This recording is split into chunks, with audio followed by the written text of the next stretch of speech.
हम पढ़ रहे थे प्रमुख प्राकृतिक संसाधन। प्राकृतिक संसाधन क्या होते हैं? जो प्रकृति से हमें मिलते हैं और जिनका उपयोग हम बिना किसी बदलाव के करते हैं, डायरेक्ट यूज करते हैं। एग्जाम्पल जैसे जल, वन, मृदा, खनिज, पशुधन और वन्य जीव, ये सब क्या है?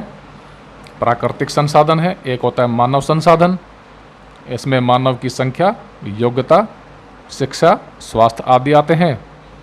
और एक होता है मानव निर्मित संसाधन, इनका निर्माण मनुष्य अन्य प्राकृतिक संसाधनों की सहायता से करता है, जैसे मशीन, औजार, भवन, महल आदि। उसके बाद हमने पढ़ा था संसाधनों का संरक्षण एवं प्रबंधन, जिसमें नंबर 1 हमने पढ़ा वन संरक्षण एवं प्रबंधन, और नंबर 2 हम पढ़ रहे थे वन्य जीव संरक्षण। उसी में हम आगे पढ़ेंगे IUCN द्वारा प्रजातियों का वर्गीकरण।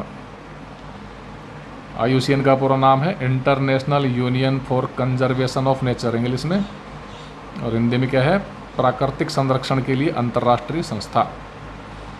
वन्य जीवों की सुरक्षा के लिए 1972 में वन्य जीव सुरक्षा अधिनियम बनाया गया। वन्य जीव सुरक्षा अधिनियम कब बना? 1972 में, 1972 में। इससे पहले 1948 में IUCN का गठन किया गया। IUCN का गठन कब हुआ? 1948 में। IUCN द्वारा विलुप्ति के कगार पर पहुंच चुकी जातियों को, संकटग्रस्त प्रजातियों को, या विलुप्त होने वाली जो प्रजातियां होती हैं वो संकटग्रस्त कहलाती हैं। तो संकटग्रस्त प्रजातियों को या विलुप्ति के कगार पर पहुंच चुकी प्रजातियों को एक बुक में, एक पुस्तक में संकलित किया, जिसे रेड डाटा बुक कहा जाता है, लाल आंकड़ों की पुस्तक कहा गया। तो एग्जाम में पूछा जा सकता है संकटग्रस्त जातियों का वर्णन किस बुक में मिलेगा? लाल आंकड़ों की पुस्तक में। IUCN ने निम्न 5 जातियों को परिभाषित किया जिन्हें संरक्षण प्रदान करना है। कौन कौन सी? एक तो विलुप्त जातियां। ये जातियां संसार में जीवित नहीं हैं, इनका कोई भी सदस्य वर्तमान में जीवित नहीं है, पूरी तरह संसार से विलुप्त हो चुकी है, गायब हो चुकी है, सभी सदस्य इसके खत्म हो चुके हैं। तो वे जातियां जो संसार में विलुप्त हो गई हैं तथा जीवित नहीं हैं, विलुप्त जातियों की श्रेणी में रखी हुई हैं, जैसे डायनासोर, डोडो पक्षी, राइनी आदि। ये हमने जैव विविधता वाले चैप्टर में भी पढ़ा है। संकटग्रस्त जातियां, जैसे डायनासोर पहले होते थे, करोड़ों वर्ष पूर्व होते थे। आज के समय में डायनासोर का कोई भी प्राणी जीवित अवस्था में पृथ्वी पर नहीं है, अवशेष इनके जरूर मिल जाते हैं। नंबर 2 है संकटग्रस्त जातियां। ये वे जातियां हैं जिनके संरक्षण के उपाय यदि नहीं किए गए तो वे निकट भविष्य में समाप्त हो जाएंगी, जैसे गैंडा है, गोडावण, बब्बर शेर, बघेरा, पौधों में है सर्पगंधा, गिंगो बाइलोबा, और जंतुओं में बघेरा, चीता, बाघ। ये क्या है? संकटग्रस्त जातियां। उसके बाद सुभेद्य जातियां या सभेद्य जातियां, अति संवेदनशील प्रजातियां। तो ये वे जातियां हैं जो संकटग्रस्त तो नहीं हैं, लेकिन संकटग्रस्त की श्रेणी में आने वाली हैं। यदि इनको बचाने के उपाय नहीं किए गए, सुरक्षा के उपाय नहीं किए गए, तो ये संकटग्रस्त की लिस्ट में आ जाएंगी। तो ये वे जातियां जो शीघ्र ही संकटग्रस्त होने की स्थिति में हैं, जैसे याक, जो एक पहाड़ी बैल होता है, नीलगिरी लंगूर, एक नीलगिरी तहर होता है, वो अलग होता है, लाल पांडा, ब्लैक बग। नंबर 4 है दुर्लभ जातियां। ये वे जातियाँ हैं जिनकी संख्या विश्व में बहुत कम है तथा निकट भविष्य में संकटग्रस्त हो सकती है। ये सीमित क्षेत्रों में पाई जाती है। एग्जाम्पल हिमालय भालू, विशाल पांडा, जावाइन गैंडा, लाल भेड़िया, हुलॉक गिब्बन एटसेट्रा। और नंबर 5 क्या है? अपर्याप्त रूप से ज्ञात प्रजातियां। तो ये वे प्रजातियां हैं जो पृथ्वी पर हैं किंतु इनके वितरण के बारे में निश्चित जानकारी नहीं है, सटीक जानकारी नहीं है, अधिक पता नहीं है। वन्य जीव के संरक्षण की दृष्टि से कुछ सुरक्षित क्षेत्र स्थापित किए गए। इनमें राष्ट्रीय पार्क, वन्य जीव अभयारण्य, बायोस्फीयर रिजर्व, ओरण प्रमुख हैं। तो राष्ट्रीय उद्यान, नेशनल पार्क इम्पोर्टेंट है। ये IUCN ने जो जातियों का वर्गीकरण किया है वो भी इम्पोर्टेंट था। कुल मिला के ये वाला वीडियो बहुत इम्पोर्टेंट है बोर्ड की दृष्टि से, एग्जाम की दृष्टि से। तो राष्ट्रीय उद्यान क्या होते हैं? वे प्राकृतिक क्षेत्र हैं जहाँ पर पर्यावरण के साथ साथ वन्य जीवन या वन्य जीवों एवं प्राकृतिक अवशेषों का संरक्षण किया जाता है। इनमें पालतू पशुओं की चराई पर पूर्ण प्रतिबंध होता है। यहाँ पर क्या होता है? निजी कार्यों एवं पालतू पशुओं की चराई पर बैन होता है। यहाँ का प्रबंधन, नियंत्रण एवं नीति केंद्र सरकार के द्वारा होती है। इनकी सीमा विधि द्वारा निर्धारित होती है। तो इनमें प्राइवेट संस्था द्वारा निजी कार्यों के लिए प्रवेश निषेध है। राष्ट्रीय पार्क का कुछ भाग पर्यटन उद्योग को बढ़ावा देने हेतु विकसित किया जा सकता है। इनका नियंत्रण, प्रबंधन एवं नीति निर्धारण केंद्र सरकार के अधीन होता है। उसके बाद इम्पोर्टेंट है भारत के प्रमुख राष्ट्रीय उद्यान। ये सारणी तुम्हें बिल्कुल याद करनी है, कंठस्थ करनी है। भारत के प्रमुख राष्ट्रीय उद्यान कौन कौन से हैं? एक तो है काजीरंगा राष्ट्रीय उद्यान। ये कौन सा राज्य में है? असम में स्थित है। और किसके लिए है? गैंडे के लिए प्रसिद्ध है। गैंडे का संरक्षण प्रमुख रूप से किया जाता है इसमें। राइनोसिरोस गैंडा। सेकंड है गिर राष्ट्रीय उद्यान, गुजरात में स्थित है। ये एशियाई शेर या बब्बर शेर के संरक्षण के लिए जाना जाता है, प्रसिद्ध है। नंबर 3 है ग्रेट हिमालय राष्ट्रीय उद्यान, ये हिमाचल प्रदेश में है।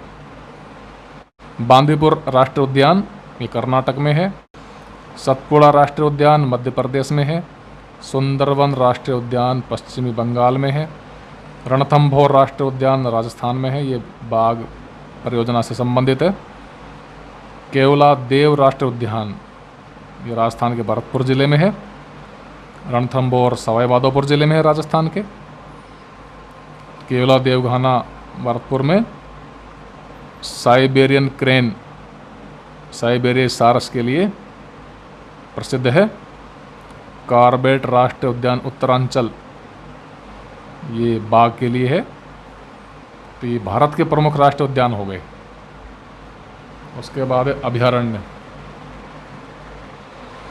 अभयारण्य ये भी क्या होते हैं?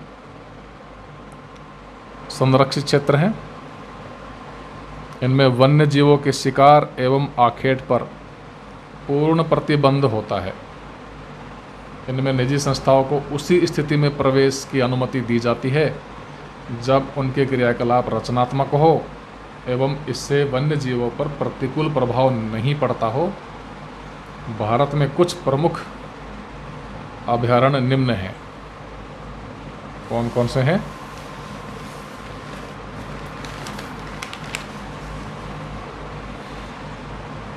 तो अभयारण्य क्या होते हैं? एक तो इनमें वन्य जीवों को पूर्ण संरक्षण एवं वंशवृद्धि के अवसर प्रदान किए जाते हैं। ये प्रकृति द्वारा निर्मित प्राकृतिक आवास होते हैं। इनकी सीमा विधि द्वारा निर्धारित नहीं होती, कानून द्वारा। तो भारत में कौन कौन से हैं अभयारण्य?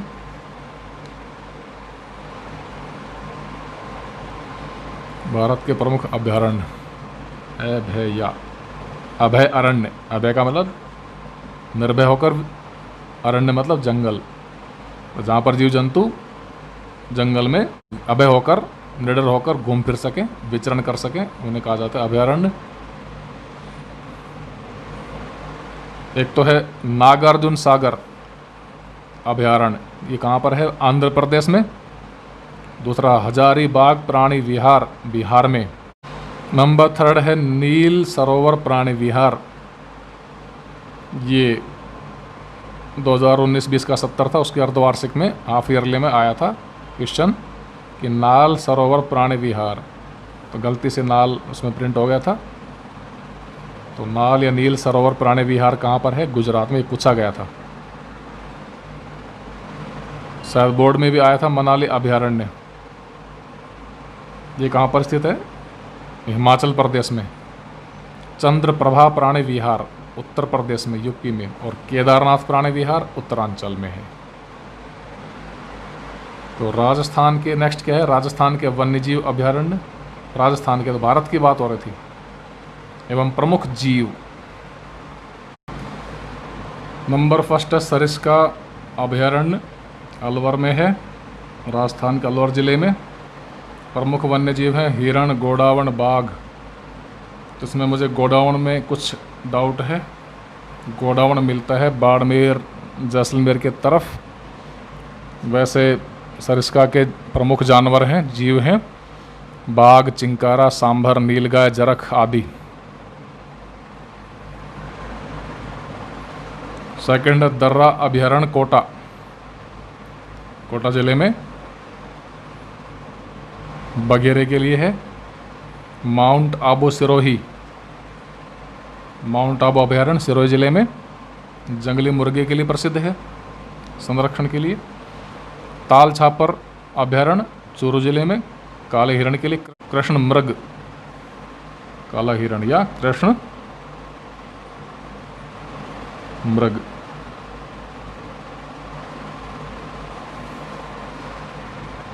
जवार सागर अभयारण्य कोटा जिले में, घड़ियाल के संरक्षण के लिए।